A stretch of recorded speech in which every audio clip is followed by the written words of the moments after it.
What are the implications of working longer on retirement income and retirement planning? So I think the implications are really big.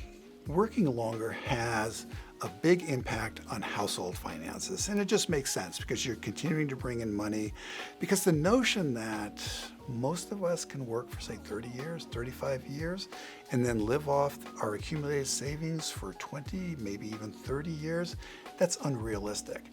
And a lot of times people are not embracing full-time work. They're going for part-time work, more flexible income, but bringing in some money. And one way to think about this is there's this rule of thumb in the financial planning industry. Now, like all rules of thumb, remember, this is just a rule of thumb. It's just where you're starting off with.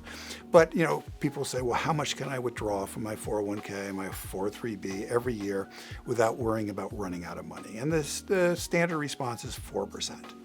So if you earn $10,000 part-time income in a year, that's the equivalent of a 4% withdrawal on a $250,000 portfolio. Not that many people have a $250,000 portfolio. You make $20,000, that's a 4% withdrawal on a $500,000 portfolio. So that's one way to think about it. The other is that if you're working longer, you can add to your savings. You can put money in there, or at least not tap the savings that you have. And of course, the most important aspect of this is that you delay filing for Social Security. And for every year that you delay filing for Social Security, your benefit is better. So the benefit, just rounding it off, is about 75% better at age 70 than age 62, which is why I think we should talk about age 70 as the age of retirement. Now, the good news is, if you say age 70, that's when you would get your maximum benefit, but if you have health issues or you lose your job and you just can't get the kind of job that you need, you can file at 67, you can file at 65, you can file at age 62. So I'm glad that you can file younger, but just mentally framing the issue as 70 is the age when I should file for Social Security, except for there can be good reasons why I file earlier, and that is my option, that is my choice, but 70 is a goal.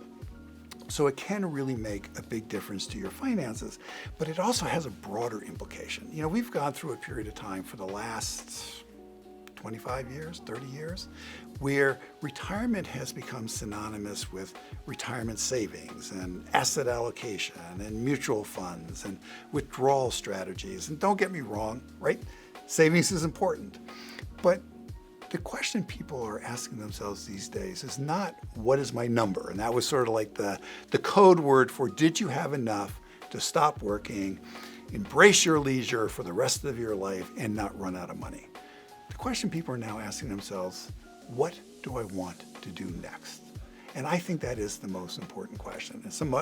And of course, it's nice if you can plan for it, the 5-6 years before you hit that traditional retirement year. What is it I want to do next? But a lot of times we don't have time to do that. Doesn't matter. You retire. What is it I want to do next? And there, what I would really emphasize is the importance of your network, the people that you've known over the years. And we all have sort of causes that we believe in, talents that we have. And the thing about your network is that they know your talents. They know your skills. And we all have a little bit of self-delusion too. So they can also look at you like, oh, you think you're good at that. I've known you for a long time. So here's what I think you might be good at. Take that information. It's informational.